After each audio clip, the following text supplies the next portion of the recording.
مومنوں کی بات ہے تاکہ آخری زمانے کے مومنوں کے ایمان کی یہ حالت ہوگی کہ صبح صاحب ایمان ہوں گے اور شام کو ایمان چلا جائے گا.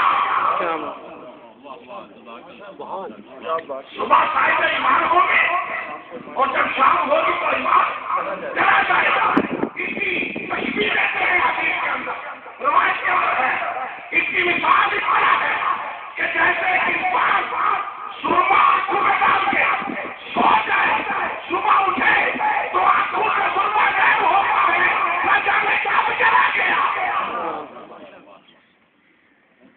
نہ جانے آنکھوں سے سرما کب چلا گیا. ایمان ہی چلا صبح ایمان, نہ جانے ایمان کیسے غائب ہو گیا. تو عزیزو آخری زمانے میں ایمان کو محفوظ رکھنا بڑا مشکل ہے. لہذا یہ فکر سید الشہداء کے لیے ہے, یہ کربلا کا فکر کے لیے ہے, یہ سب واقف بچانے کے لیے ہے کہ ہم ایمان کو صبح سے شام تک محفوظ کریں. بے شک بے شک بے شک. نعرہ تکبیر, اللہ اکبر, نعرہ رسالت, یا رسول اللہ, نعرہ حیدری. اب آئیے وہ ایمان کیسے جاتا ہے. حضرت آدم کے زمانے سے پہلے کی کہانی. آج ایک کہانی میں نے آپ کو سنانا. بھائی ذرا ایک صلوات تو پڑھائیے. اللہم صلی علی محمد و آل محمد. میں کہانیاں بڑی کم کرتا ہوں لیکن آج کہانی میں نے آپ کو سنانی ہے کیونکہ آج ماسٹر صاحب آ گئے, اس لیے دل کرتا ہے کہ میں آج ان کو کہانی ایک سناؤں. ضرور پڑھیے پر محمد اللہم صلی علی محمد و آل محمد. حضرت آدم کے زمانے سے پہلے جب دنیا میں جینا پاتا کیا تھے, جینا پاتا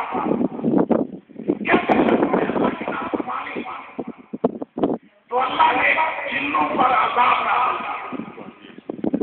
ان میں سے بہت ساروں کو نیست و نابود کر دیا اور جو بچ گئے انہیں شہر بدل کر دیا. انہیں شہر سے نکالا, وہ جنگلوں میں جا کے زندگی گزارنے لگے. کہتے ہیں سارے دنیا کی طرف ایک دن ایسا تھا جو سب سے ہٹ کے تھا.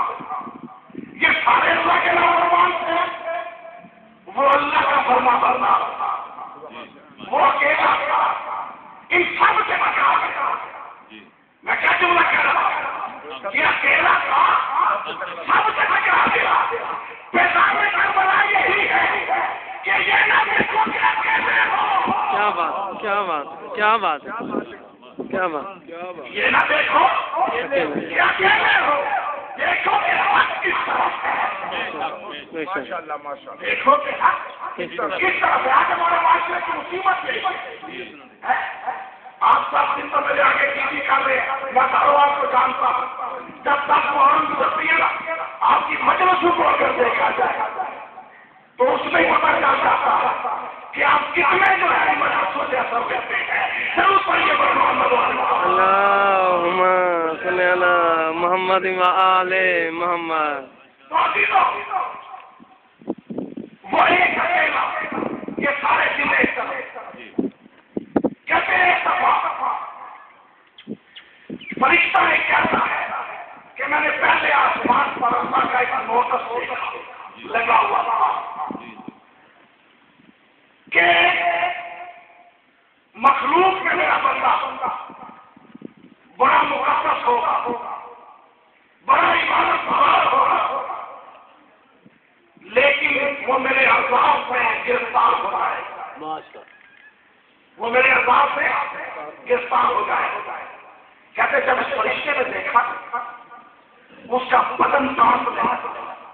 اگر یہ فرشتوں پہ عذاب نہیں آتا, وہ معصوم ہوتے ہیں, لیکن اس کا بدن کانپ رہا. کہتے کیا کروں, یہ ممکن ہے وہ میں ہی نہ ہوں, کیونکہ وہاں سے نے واضح نہیں کیا کہ یہ کون ہے. کیا ایک بندہ جو عبادت گزار ہو رہا ہوگا, مقدس ہوگا, وہ میرے عذاب میں مبتلا ہو جائے. کہتے وہ میں ہی نہ ہوں, اب کرو کیا.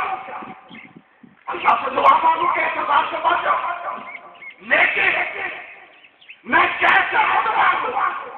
مجھے وسیلے کی ضرورت ہے۔ کیا بات، کیا بات ہے، ماشاء اللہ، مجھے وسیلے کی ضرورت ہے۔ رب اکبر کی قسم، یہ اصول کو فرشتے بھی جانتے ہیں کہ دعا کے لیے وسیلہ چاہیے، بے شک بے شک، دعا کے لیے، لیکن نہ جانے مسلمان کو سمجھ کیوں نہیں آتا۔ اللہم صلی علی محمد وآل محمد۔ اور پھر وہ یہ بھی جانتا ہے کہ وسیلہ اپنے سے بہتر ہوتا ہے، وسیلہ اپنے سے بہتر ہوتا ہے۔ اس نے کہا میں اپنے سے بہتر سے تلاش کروں، وہ دوسرے آسمان پہ آیا، اس نے دوسرے آسمان کے فرشتے سے آ کے کہا کہ تو مجھ سے بہتر ہے۔ میں نے یہ بات نوٹس میں پڑھا ہے کہ اس طرح عذاب آئے گا، تو میرا وسیلہ بن گا۔ وہ بھی کھانے لگا، ممکن ہے وہ میں نہ ہوں، ممکن ہے وہ میں نہ ہوں۔ بات جو میں 5 بجے آسمان میں گئی، جو بھی سنتا وہ سب پوچھتا کہ وہ میں نہ ہوں۔ اب سب مل کر مرسل روڈ کی بارگاہ میں آیا، مکائی کے پاس تو بڑا عظیم فرشتہ ہے، تو اللہ کی بارگاہ میں وہ بھی کانپنے لگا کہ ممکن ہے وہ میں نہ ہوں۔ اب کیا کرے؟ سب فرشتے مل کر اس کے پاس آیا جو سردار الملائکہ تھا،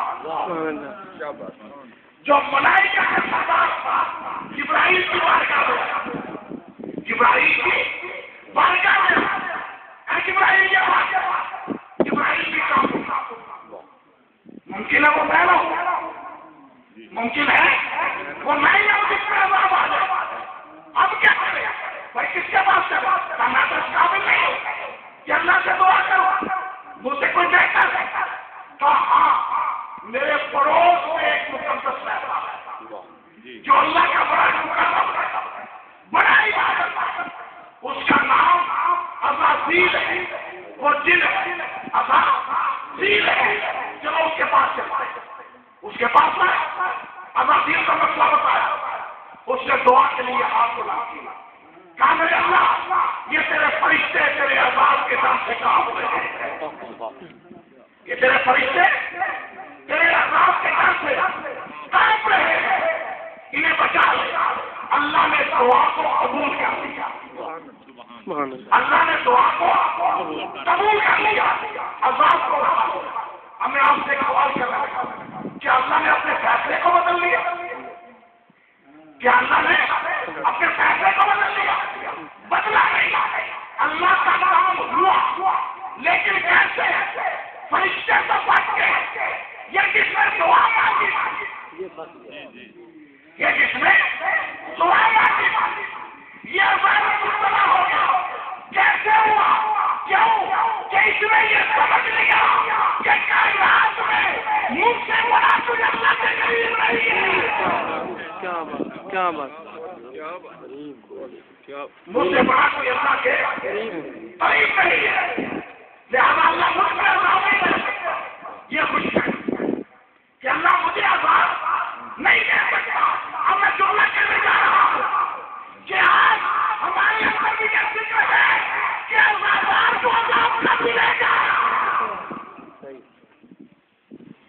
عذابدار کو عذاب کب ملے گا؟ وہی سوچ کہتے جب اللہ نے اسے دھکے دے کے اپنی بارگاہ میں نکالا، وہ جو عزازیل تھا جو قرب خدا میں تھا، جب اسے دھکے دے کے نکالا اور وہ مایوس ہوا تو وہ ابلیس بن گیا۔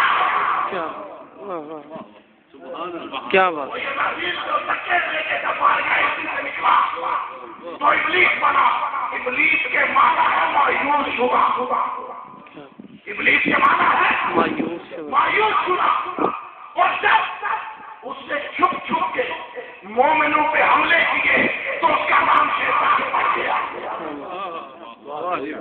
جب اس نے چھپ چھپ کر مومنوں پہ حملے کیے تو اس کا نام شیطان پڑ گیا۔ تو ہم سمجھو شیطان کسے کہتے ہیں؟ جو چھپ چھپ کے حملے کرے تو آپ کے شیطان کو کیا بات ہے، کیا بات ہے.